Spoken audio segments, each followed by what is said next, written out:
homework solution 6.4. For a source voltage of 25 at angle 0 kV, find the voltage and current induced in the secondary for a transformer ratio of 25:1.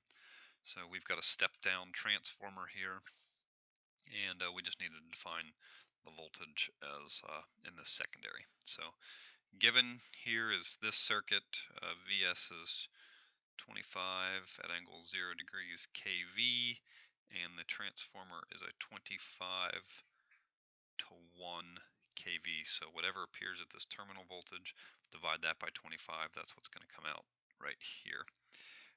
May as well go ahead and label some stuff. So this is a series branch, so that's the primary current, and the primary voltage appears across the terminals of the ideal transformer.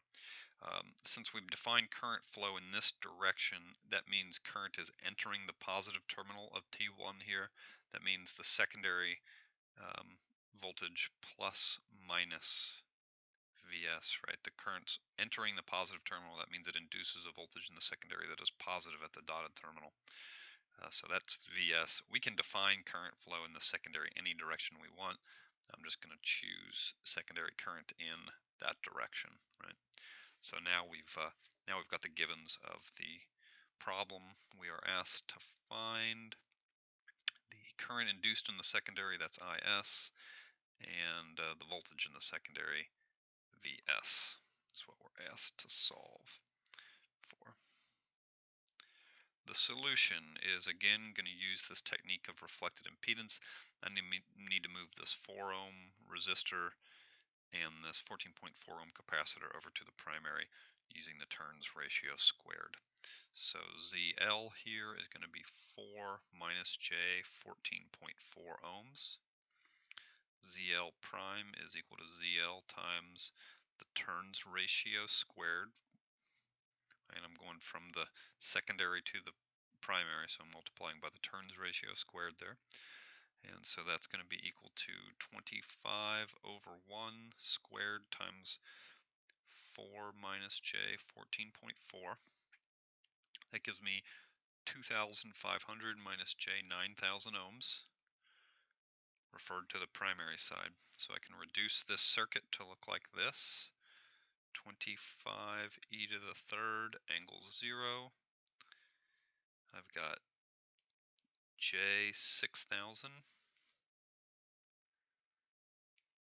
J 1.5, K, no, not J, that's a resistor. So it's just 1,500 ohms. Then I've got a load of 2,500, and I've got a capacitor of minus J 9,000. So that is all the quantities referred to the primary side. And this here is going to be equal to the primary voltage, plus minus right there. And that is the primary current. So we've got that circuit model right there. So I can determine primary current, IP, just by a simple application of Ohm's law. 25 e to the third at angle 0 degrees divided by 1,500 plus J 6,000 plus 2,500 minus J 9,000. I've combined everything in the circuit in series here, so I get 5 amps at an angle of 36.87 degrees. This thing's got more capacitance than inductance, so it's going to be leading. So 5 amps at angle 36.87 degrees. The secondary current can be found from the turns ratio IP over IS is equal to NS over NP. Sorry, the turns ratio inverse.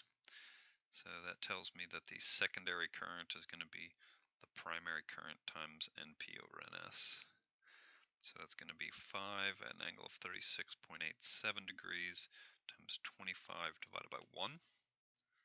And And so I get 5 times 25 is 125 at an angle of 36.87 degrees amps here in the secondary. So I've got IS there. The next task was to determine the voltage in the secondary VS. I could determine the voltage in the secondary by determining the primary voltage and then using the turns ratio, or since I know the current in the secondary, I can just say that VS has to equal IS times these right here. So we've got VS is going to be equal to current in the secondary times the load that it's supplying. So that's going to be equal to 125 at angle 36.87 degrees amps.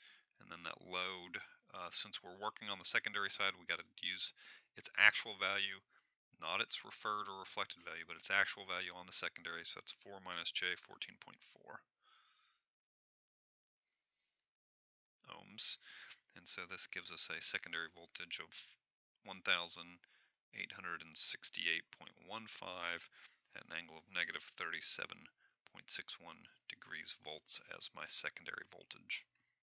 Should have got the same thing if you calculated primary voltage and then divided by 25.